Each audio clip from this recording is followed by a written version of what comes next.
Hi, friends. This is a special episode of Help Me Be Me. It's me, Sarah.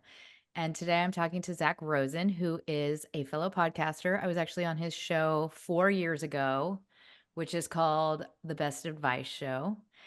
I highly recommend it. I've actually listened to several episodes that I've taken in as ways to alter my life. So I'm happy I Wow. discovered your show outside of just talking to you.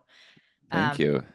yeah. So I wanted to talk today to you because you ingest so much advice from so many different hmm people about making massive waves of change in your life via just like small tweaks. Because I think hmm so many life changing things happen in just intention in very small areas. And I think of all people, you probably have a lot of experience with that type of thing.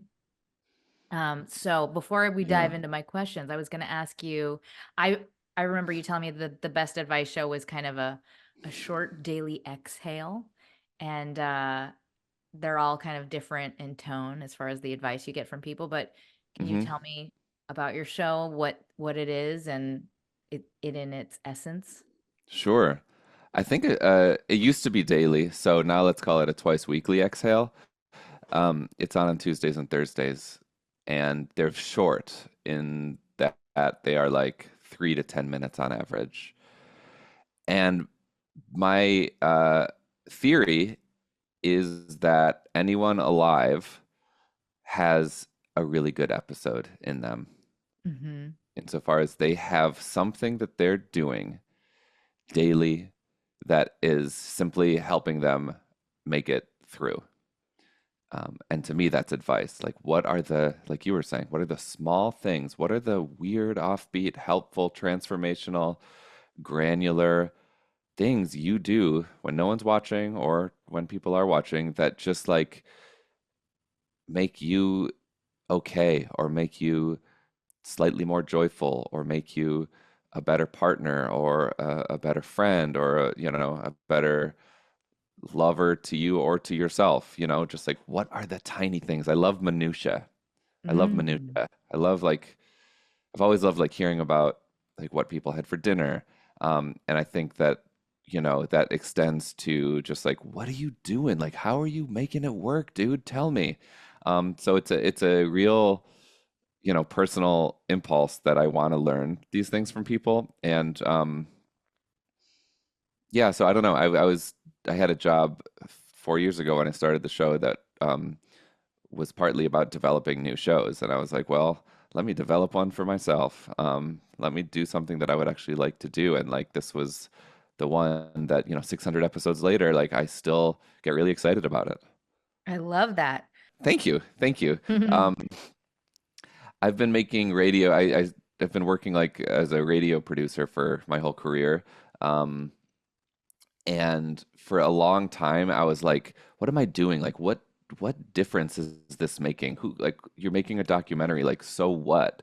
Um, and I think there is inherent value to creative storytelling, but I also have like always wanted just to make something utilitarian and artful, like something Hmm. that you can use, but that is beautiful. Like that's like my favorite thing. Something that is like tangibly beneficial and is beautiful. And that's what I aspire to with the show. Mm. And how did you arrive at the show? I mean, was it like one day you just decided, or were you trying to make a show and then you were like, Mm. this seems like it's right for me? I happened to have a job. I was working for a media company where I was like the podcast person helping them develop new ideas. I don't work there anymore, but at the time they wanted like a daily show. And I was like, I do not want to do a daily news show. I'm not a news brain, even though it's a news organization. So I was like, I think what could be daily is this thing that's super digestible. I likened it at the time, and I still do, to like my kids' gummy vitamins. Like it's sugary, but it's also like there's some nutrients in it. Do you know what I mean? Nice. And you can Yeah. take it every morning. So that was like the original impetus. It's now 2 days a week because um, it was too much work to do every day because I Yeah. have another job of making podcasts for other people. Right. So it's 2 days a week. So it's a twice weekly daily vitamin or twice weekly vitamin. I love it. And Can you just tell me in a nutshell about yourself, where you are in the world, Hmm. and I don't know, any relevant like backstory? Sure. I'm in Detroit. I'm on the east side of Detroit. You've heard of 8 Mile. Uh-huh. If if you don't if you haven't been to Detroit or you're not from Michigan, you have 8 Mile as a concept of Detroit. So I'm at like near like 1 mile. So Got it. not so far from 8 Mile. 8 Mile is the border between the city and the suburbs. Um, I'm a couple miles east of downtown. There's a river, the Detroit River, a mile that way that I was near today, and I find a lot of um, peace in going to and swimming in. Um, Nice. I have 2 kids. They're 6 and 3. They're unbelievable. They're so much cuter than me. Um, uh, and I have an amazing wife who's just this powerhouse, incredible friend, sister. She's a doctor and is doing amazing work in the city. Um, and I grew up here. I grew up in actually the suburbs of Metro Detroit, but because I've been in this area my whole life, I'm lucky enough to have a bunch of really close friends here. Um, I have this group of guy friends who we've been best friends since kindergarten, Oh my um, God. and we're still best friends. We're going to dinner tonight. We have a monthly dinner. So That's amazing. yeah, I'm really lucky that I'm rooted here. Your immune system is thriving. All of the things that reinforce a healthy person you have. I also have so many parallels with you. It's kind of nuts. Really, And tell for me some yours. reason, I have like a huge, I don't know, instant connection with people from Detroit. I don't know what that says about me, but like anybody that I've met from Detroit, I'm like, I really, really get you and I like you. I don't Uh, know what it is. Um, I think we're friendly and honest. I think that's a thing I in Detroit. I think it's that. I think people are craving like I'm in LA, so it's very the opposite of that Hmm. oftentimes. And I think a lot of people crave a sense of groundedness that people in Detroit happen to have. And I Hmm. think it's the honesty thing. It's like the lack of um, pretense or veneer. I don't know how to Hmm. describe it. I, I Um, I'll take Also it. have That's a 3 nice. and 6 year old and Oh my have God. all of my best friends from kindergarten, which is nuts. Really? Yeah. I How don't hang big out is with that group? them ever. Let's see. One, two, three, four. About 5 people, Uh-huh. boys and girls. They're all Uh-huh. like the same though. Everyone's the same. I love that. Is I there know. a text thread? A couple different ones, Hmm. depending on the spheres. Right.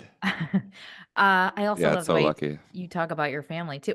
I also just think the way that you are aware of values in your life is really important and profound. Cause like I think a lot of people lose sight of that in the sea of just I don't know, chasing shit. Like Mm. the way that we like restructure our hierarchy of value according to money and power and fame and whatever else Mm. is on social media, I feel like is Mm. really disorienting in terms of what we focus on in the day to day.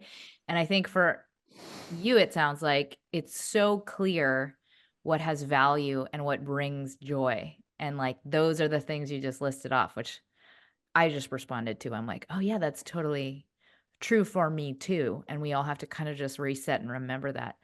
Mm. Um, Thanks. yeah. I forgot what I was gonna say, but I'm gonna ask you a question now. Great. Because you have this best advice show and because you have been like 600 pieces of advice have been really digested by you and then probably have created something in your life. If and I'm sure there are many. What would be one Yeah. piece of advice that was the most transformational for you? The first one that comes to mind is from my friend Daniel, who learned this from someone he used to work with, and it's really simple. Um, but I just learned it from him somewhat recently, so it feels fresh to me still. Mhm. When someone says thank you, just say you're welcome. Don't say no, thank you, or no problem.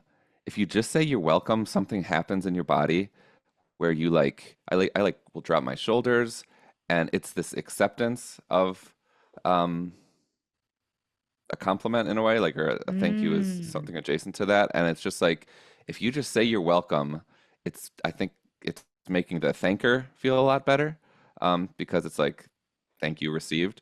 Um, but it's like the you're welcome is kind of like a real like internalizing of it. And I've only been doing this now for a couple months, but it's gotten to the point now where I don't have to like stop and remember to say you're welcome, but I just say it, and I just love the austerity of it. I just love the simple like you're welcome, and it's just like this simple little thing that um, I don't know if it's the most transformational, but it's something that I probably use the most. Mm, I love that. I wonder what that, I think it also is, I a claiming of confidence.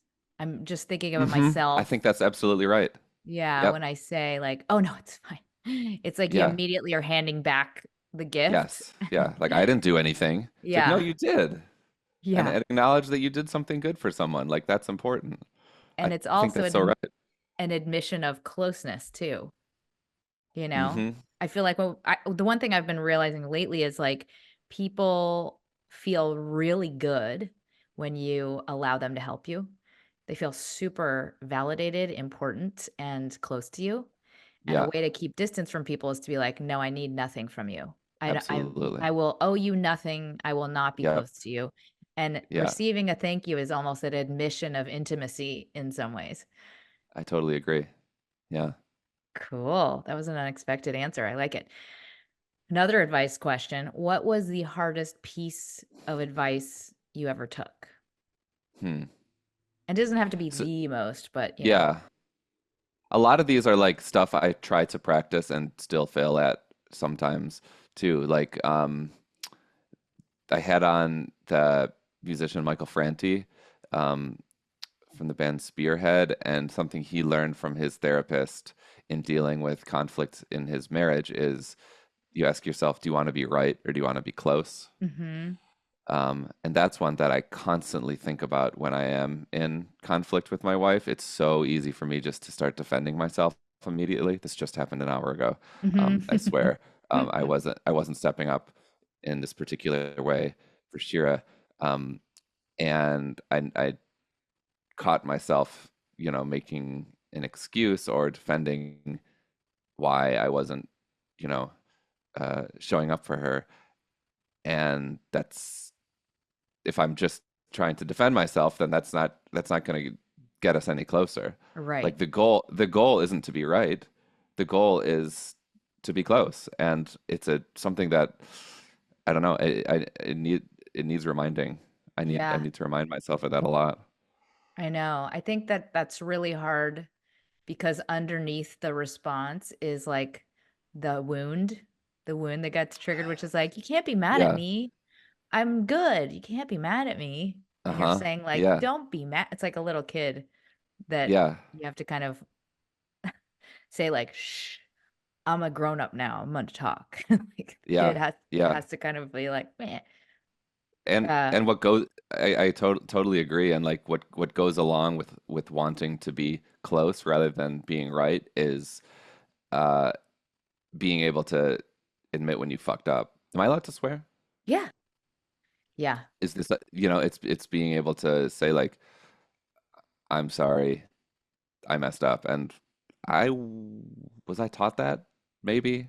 I think it was probably modeled to some degree, but not in an explicit way. And so that's something that I'm still learning too. Mhm. I know. It is really, especially if you haven't had it modeled, it feels like dangerous in your body sometimes to apologize and be like, "I fucked up." Yeah, There's yeah. like a resistance of like, "No, no, no. I'm not supposed to do this." Hmm. Yeah, I mean, I come from a conflict avoidant family, and I think that, so we didn't deal with conflict in a healthy way. We didn't have much conflict. Like we were fine, but it's not like we were um it was a loving household but we just like didn't when I was hurt or someone else was hurt, it wasn't natural to go up to the person that hurt us and say, "You hurt my feelings." Like that was not a Mhm. thing. Um, and my wife, in turn, and my wife, opposite of me, like she comes from this big family. She's one of four, and they just like got it all out there. And like we're pretty good at talking about talking about their stuff. So I've Yeah. learned a lot of that from her. How long have you been married or Well, with we've them? been, yeah, I like how long have we been together more because we've Yeah. been together since 2006. So what is that, 18 years, and we've been Okay. married for 13 years. Yeah, that's pretty awesome because I think there's like at least in my experience, there's such a dramatic shift that happens after around 10 years or Mm, around that point where you start to recognize where your imprinted shape is mm. not necessarily the correct operating system, and you're, like, able to see the outside of it a little bit, and you're like, Yeah, I can reshape this now yeah, according to what is actually true of objective reality I now have access to." yeah, totally. And I feel How long have like, you been with your partner? uh, 11 years? Okay. Oh, so you just got to the Yeah, 10-year mark. I That's a big definitely, bump. yeah, have had the ability more so to be like, and now I can grow out of whatever this weird, like, impossible to change, impossible to break thing was that Hmm. kept me safe for most of my adult life, Hmm. you know? And then Yeah. I can adopt this other thing, or I can see the difference between definitions. Cause, like, I think when you grow up with, like, trauma and or a real desperate need to survive based on any tools you can possibly grab, there are certain things in Yeah. your mind that you say, "I am never, ever gonna tolerate XYZ. I am never, ever gonna feel like this is okay, that's okay, or I will ever accept," fill in the blank thing. And Hmm. then as you kind of grow into a healthy, stable person, there's wiggle room in some of those areas where you're like, "Eh, I know now I'm not gonna die, and I know this person's not gonna kill me, and they're, like, a Yeah. normal person, and they're Yeah. helping me survive, so what now? How do I reorganize this info?" You know? Yeah. You Um, you have training as in psychology, right? I do, I was a therapist for about 6 months, and then COVID happened, and I had a second child, and I was like, "I don't think I'm gonna do this right now because I am losing my fucking mind." Yeah. Amazing. Yeah, Yeah, I mean, but just because your ability to put language to all these dynamics is really awesome. oh, well, thank you. Okay, back to my advice questions for you. What would you say was one of the biggest or a cornerstone habit based on advice you took that made change in your life? Honestly, it's kind of based on some advice I got really early in the show from my friend Jen about meditation, and she was saying you should meditate every day for as long as you're able to. So if it's like 30 seconds, do 30 Mm, seconds. Whatever you can do to sustain a daily practice. mm-hmm, Don't start out trying to do an hour, but like do what you can do. Like and be mm-hmm. realistic. Like don't, just do it daily, but be realistic in your expectations. And I've since taken that in establishing a workout routine, which I've never had for my entire life. Um, Wow. like I've always liked running around and playing tennis and riding bikes and stuff, but I've never had a workout practice. I never like going to the gym. But a couple years ago, thinking about Jen's advice about meditation, I'm like, what can you do workout wise that you can actually commit to? And so now I do like this 10-minute, I do 10-minute Peloton like floor workouts, Mm-hmm. um, 5 days a week, and building that into my life. And I know I can't do more. Like I just don't have it in me to be someone who's going to work out for an hour. But I know that I can do 10 minutes, and it's really proven me wrong that like, oh, you're not someone who can develop, this really healthy habit or healthy habits in general like this. I've like I it was an instance of you know uh just one day after the next doing it, and like after a couple months I realized like, oh, I'm sustaining this workout and I feel so good. I feel so much Yeah. better. um I work better, after I work out. I feel better about myself. It's been really big. Yeah. That is such a cornerstone habit. And I think it just having a consistent dedication to something that's not like, I'm gonna eat cake every day. Like, if it's something that, like, requires discipline or whatever, it enables you to see your own power in all these other areas of your life because it's a Hmm. proof point. You're like, "Oh, but Yes. I already can do that, so I know I Right. am capable of all these other things." Yeah. Yeah. I love the meditation one too. I do something similar. I Mm, just as soon as I notice that I'm starting to, like, unconsciously do things that don't matter, like, my thing like is what? I pick up my phone to recheck apps Yeah. that I have checked, like, maybe an hour ago, and I'm like, "Whoa, whoa, Right. whoa. Yeah. I didn't choose that." A Yes. as soon as I start noticing I'm being automated by things, then I'm like, "I'm just gonna just meditate. I'm just gonna, like, let that like, whatever robot Yeah. take a back seat for a specific chunk of time." And then you meditate in that moment. Mhm, Like you put the phone down and instead you mhm. meditate, like wherever you Yeah, are. yeah. And Cool. it's That's usually great. at the end of the day that that starts to happen because there's Yeah. it's like the dopamine. Your brain is like, "I wanna get more." Like, Totally. you can't it's like searching. It's still searching for what's gonna fill me up. Hmm. What's the Hmm. stimuli it's partly just, low blood glucose and exhaustion, but Right. I'm I like, love that. robot." Okay. Next question I have so I was gonna bring this up because the last time I talked to you was, like, 4 years ago, and I Hmm. remember and I might be, like, misremembering this and tell me if I am, but Hit it. I as creators of content, you and I, there's this kinda interplay with what we do and our sense of importance or worth that is created in some shape or form by the algorithms that exist in technology, and I Hmm. remember when I talked to you, you were like, "What" you said something to the effect of, like, "How do you stay motivated?" Or, "I wanna make this impact, and I'm not making the impact yet." Hmm. Hmm. And, I've personally seen your podcast at the top of the charts, and I just wanted to ask, has anything changed since that point in time for you as a creative in Mm. your relationship to your own work? And if so, what? Yeah, I think some things have changed and some things are very much the same. That conversation we were having about my kind of self-doubt around this show came in the wake of you giving me the expect the opposite advice. Oh, that's And I right. was asking you like how can I integrate the expect the opposite when I'm having the thought no one cares about my show. Right. And it was very helpful.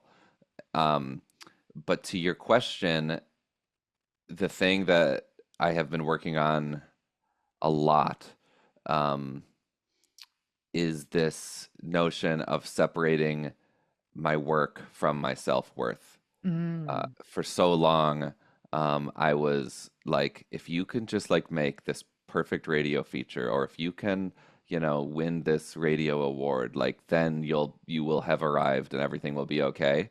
Um, Mhm. and I think especially after kids, I was really starting to feel like, why is it that like my mood is so dependent on like how good my last episode was? Mhm. And I think partly that's a product of like I do care a lot about the show. So like if I make something that I'm proud of, like I feel good, which I think that's okay. But really trying to remember that like who I am as a human being um, is not dependent on how many people listen to my goddamn podcast. Mhm. Um, and it's really hard to think that it is dependent. Like if you're not making a big impact, if you're not, making money from your show, then like you're delusional and, you know, uh, wasting your time. And so I spend a lot of time, it's just reminding myself like, Zach, your show isn't you. Mhm. That's so powerful, and it's so I mean, at different stages in life, I feel like we have to reteach ourselves that lesson because it is pretty disorienting at times, you know? Hmm. It it feels good to be famous and it feels good to be popular, and at Right. the same time, you can, on a spiritual level, completely disagree with the terms of that whatever it is, you know? Like, I think especially if you're a creative person in general, in most spheres, you're not gonna fit in and you're not gonna feel like everybody else, and that Hmm. is its own weird maturity process of, like, accepting that as a good thing, as a symptom of, like, being an individual that is fully formed in a different way, but it can be lonely and it can be conflicting. I feel the same way in that I used to very much define myself based on, I want that. I want people to tell me that I'm that. I What want to was it? What was your that? I wanted to win, my day job is in advertising. So I Yeah. remember back in the day, I was like, I want to win a Can Lion and I want to win Yeah. one show pencil and I want to win an Emmy. And then when you Mm-hmm. win all of that stuff, you're like, that was what I was Right. trying to get. I Yeah. You realize how hollow it is. Not that it's not an amazing accomplishment, but as far as your own self-worth goes, Yeah. it does nothing. Yeah. It does not fill that cup at all. Right. And then I realized like, wait a minute, how do I do that then? How do I fill it? And that's where I am today, which it's like by all of these other actions that have nothing to do with any of the external. Yes. Yeah. I talked on my show about this with this designer. Her name is Grace Bonney.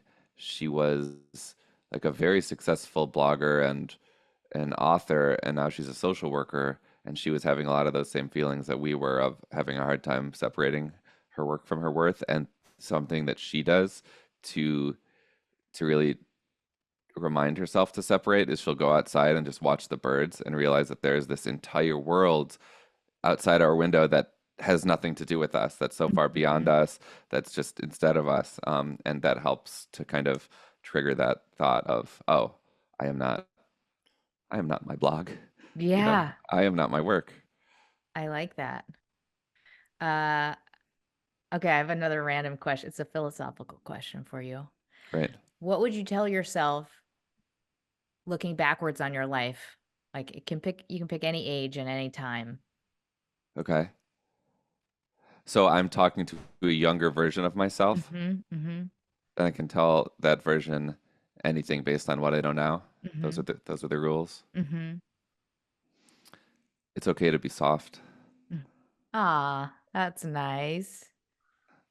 Yeah, I think I'm really only recently realizing, um, kind of coming into my own uh, in that way. And like my parents were so loving. Again, I did not grow up.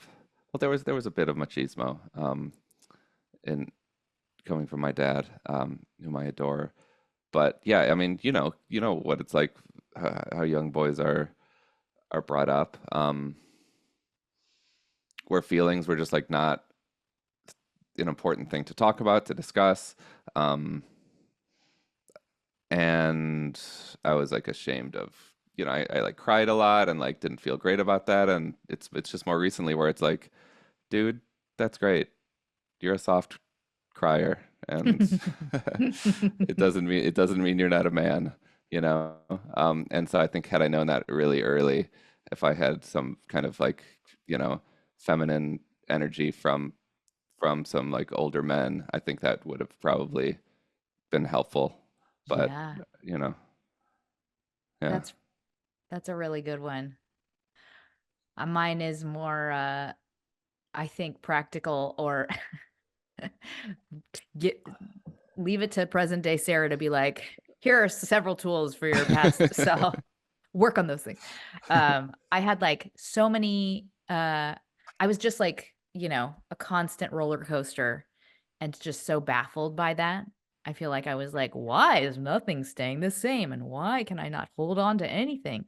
Hmm. And I would probably tell my old self that change is possible when you work on just the really the cornerstone moments, like, and cornerstone habits that are not in line. Like, the ability to have a consistent experience is so out of reach for a lot of people. When you're What do you baffled mean? by like, there are a lot of people out there that have no idea what they will do, and therefore you are a stranger to yourself in many ways. Like You're how they'll only react in a given moment? exactly.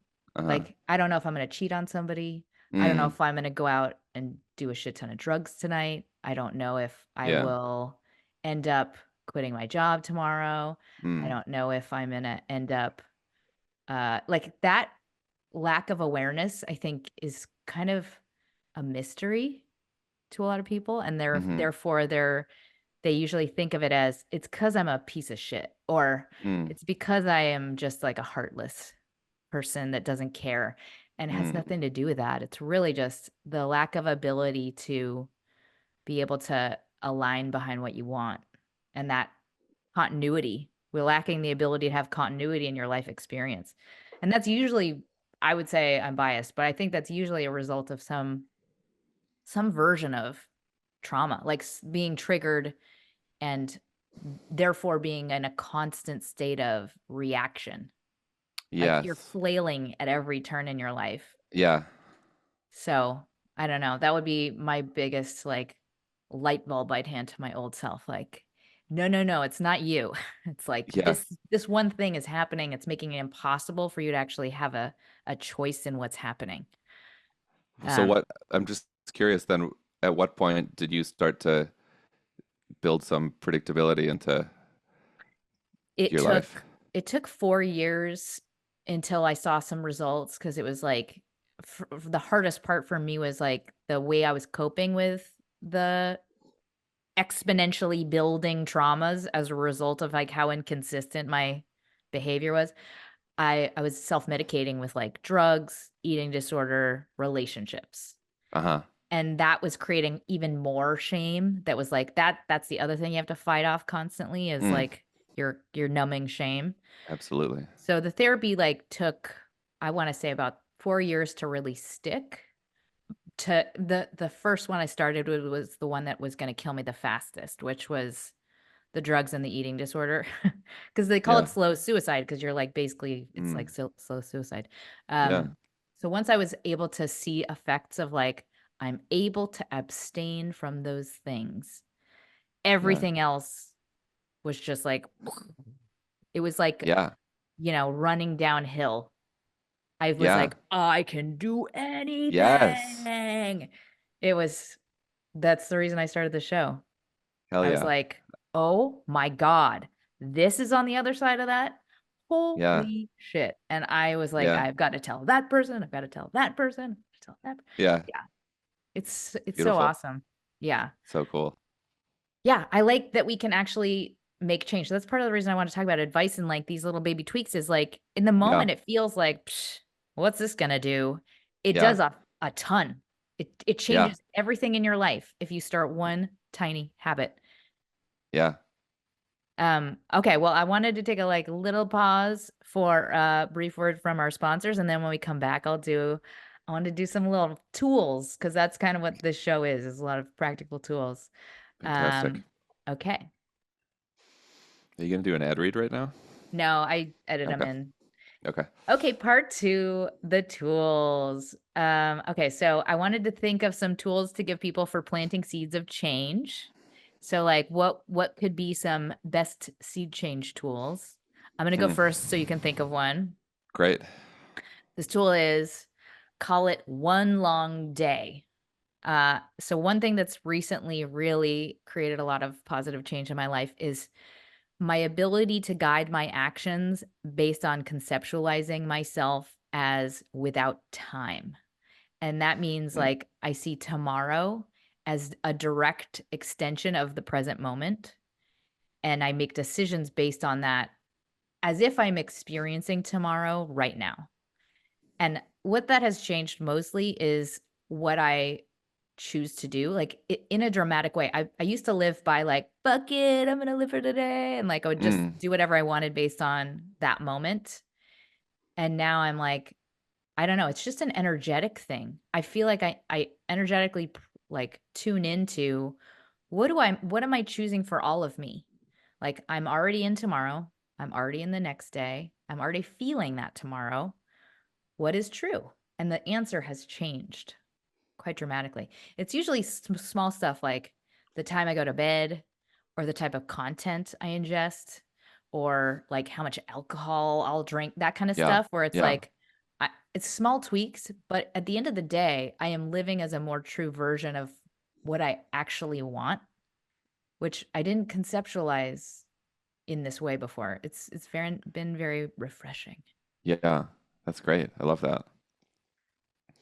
You want one of my tools? Yes, please. Actually, this one comes on the heels of a recent episode you did. Which one was it? Let me get the title. I think I think this one's inspired by a recent episode you did. I think it was the Designing a Supportive Life, Living from Mm. Love.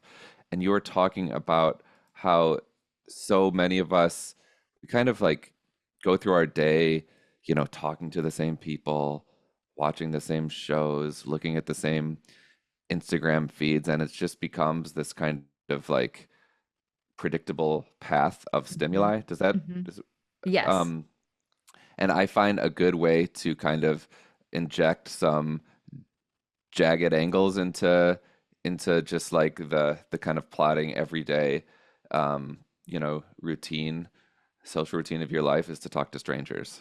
Ooh, I like that. Talking to strangers is something that my mom always did, and her dad always did, my grandpa. And so that was something that was very much modeled to me. Like one of my last fondest memories of my grandfather is being at the DMV with him. I think we had to, maybe he was giving me his old car because he was going to stop driving. He was like 92 at the time. And so we had to switch the registration. I think that's why we were there. Um, and, at the DMV, you're waiting inevitably like a long time. And by the time our number is called, there's like five, like, I don't know, like 20 somethings. There's just like random ass people gathered around my grandpa who he had just like engaged all these people. And he just like asks funny questions and makes funny sounds. And just this world of strangers is so fun. And I mean, that's what I owe my entire career to. Like, that's what being a radio and podcast person is. It's talking to strangers, and I just think it's so enriching and makes the world feel smaller and makes it feel less scary. It makes you Yeah. feel less alone. It makes you realize there's always someone more fucked up than you. Yeah. Like there's so many benefits to it, and it's like that's like the thing about being a human on Earth. It's like talking to strangers. It's like, whoa, people are weird. This is great. I Um, know. and just you need to remind yourself. And so go out and talk to strangers. And there's a way to do it that, like, which I've actually had a couple episodes on my show. It's not like go up to like any random person and start asking them deep questions. Like, you know, I actually talked to this author. His name's Joe Cohen, who wrote a book called Talking to Strangers. Um, and he was giving advice like, start with like the barista, the cashier, people who you're already interacting with, and just like try to engender some kind of like meaningful conversation. Don't just Mhm. ask like, how you doing? Without like actually wanting a response. The classic rote, like, how are you? Good. How are you? Good. Like, don't do Right. that. Don't do that. But like, you could do something like, um, on a scale of 1 to 10, how are you feeling today? Then the person says 7, and then you could be like, what would it take to get you up to an 8? So Right. just like little things, if especially if you are like socially awkward, like there are some kind of like, practices you can try, or you can freeform it and just go and be yourself, and it'll probably be great too. I love that. That's like well, my next tool was like be a harbinger of joy, and it's kind of the same thing as what you just said Mm-hmm. because I think one thing that well, and also sidebar, I want to talk about your most amazing day of your life recently because it's kind of connected to this. Okay. Being a harbinger of joy, I think of as such a like insane injection of all of the best feelings you'll have in your life that come from really ordinary situations. And my example of this is exactly what you just said. It was talking to strangers. I feel like I go through on autopilot in so many situations because I'm in like an energy saving mode constantly. I'm like, I have Uh-huh. 1,500 things I'm going to do. I'm going to get Uh-huh. to this place by this time and this place to this time. Mm-hmm. It's like a Mm-hmm. constant productivity goal. Yeah. And I can go throughout that entire day having felt nothing, except for with, like, my family, obviously, but I'm like, "Is that a good life? I don't think so." Yeah. So, I was at the UPS store and the machines were all broken, and I could feel that the people that worked there were having a hard time, and I was like, "I'm not angry at these people. I'm just gonna, like, help them not feel so bad about this." So, I just started talking to them, and then a woman Yeah. came in who was like hey, can you please scan this? Like, and she was leaning on the desk and I was like, oh, the machines are broken. And she goes, I can't stand for a very long time. And immediately I was like, oh, I'm going to help this woman. And I got her a chair and then I got to Oh, hear her whole story. And it honestly was like, it made such an impact on how I felt. That interaction, it changed how everybody in the entire store felt. Everybody was like, wow. thanking each other and like, "Bless you," and like, "Have a great day," and like, I got to walk her to her car. She was talking about Mm. like her, how she like had some, polio and like, it like was one of the better days of the Yes. month, and I was Heck like, yeah. I just this all happened because machines broke, and I was like, "I'm gonna talk to these people." And now when I walk in that store, I'm like, "It's me again, the joy bringer." I, like, take on this identity of, like, "Who can I help? How am I gonna feed Do the they know joy?" you now? I don't know, but I, Uh, like, mentally it's, like, made an imprint on my body as, like I'm like, "This is the place where I get to be nice to people," and, like, I'm just like, how can I bring that into all places I ever go ever?" I love that. That's Yeah. so great. My dog is barking at the door. Can you put her in the show? So when she dies, I can on YouTube and look at her. Yeah. All right, I'm just gonna bring her in. Rooms. Oh my god, how sad though to think about that. Rooms. Hi. She goes. Hi, Rose. That's Are Rumi. Oh, it's Rumi. What a good name. Thank Oh my you. god, She's a I good love girl. Rumi. Rumi on Um, her way out, is there something or is this just more of well, she's posterity? 10. She's Mm, 10. And she's half Rottweiler, and like Rottweilers have a lower life expectancy, a shorter life expectancy than other dogs. It's like 10 got to it. 13. So it's just, with dogs, it's just a matter of Yeah. time. Oh But no, she's doing totally. great right now. Yes, you are. She's she seems very happy and sweet. Yeah, she's laying right next to me. Um, well, I don't wanna pressure you, but if do you have any other tools you wanna offer up? Sure. Let me think.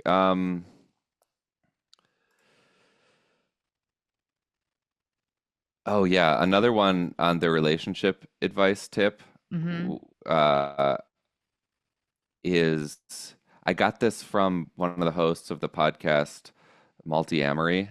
It's a show Mhm. about polyamorous and relationships mostly. Mhm. Um, and one of the hosts, she came on my show. She got trained at the Gottman Institute, so that's actually where she learned Love this. it.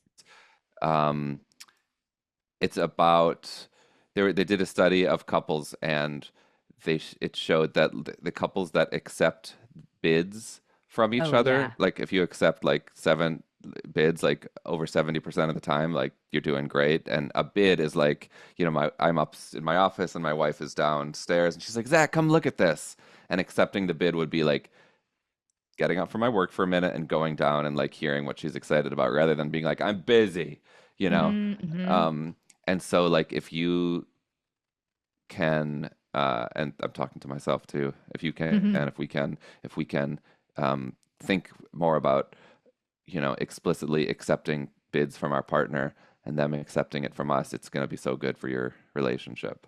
Such a good one.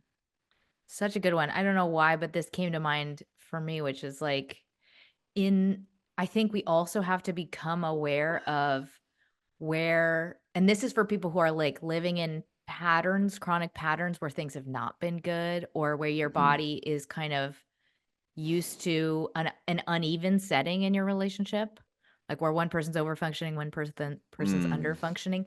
It's yeah. we have to become aware of how our bodies can want to stay that way unconsciously because we're used to it or Mm, because we have more control or more power.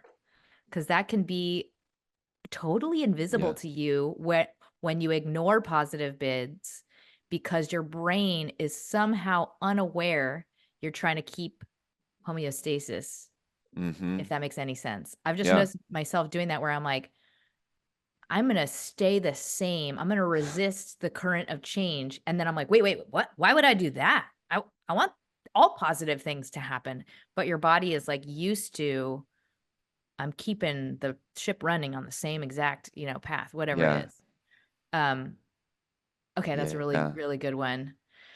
Mine, I don't know if it's gonna be too, I guess, generic self-helpy, but I'm gonna throw it out anyway. Hit it. I think one, like, memory reset I can do for myself. I love Pam Grout more than anything in the world. I read her blog, and that this I kind don't of know does her. this. Oh, she's fucking amazing. You should have her Okay. on your show. She's like my Writing this hero. down. Pam Grout. She wrote the E Squared book among like many, many other books, but she's Uh, just like she's got the right frame of mind and she's a breath of fresh air to me. cool. I think in the morning sometimes when I'm trying to remember, I try to just remind myself like what I'm here to do in this lifetime.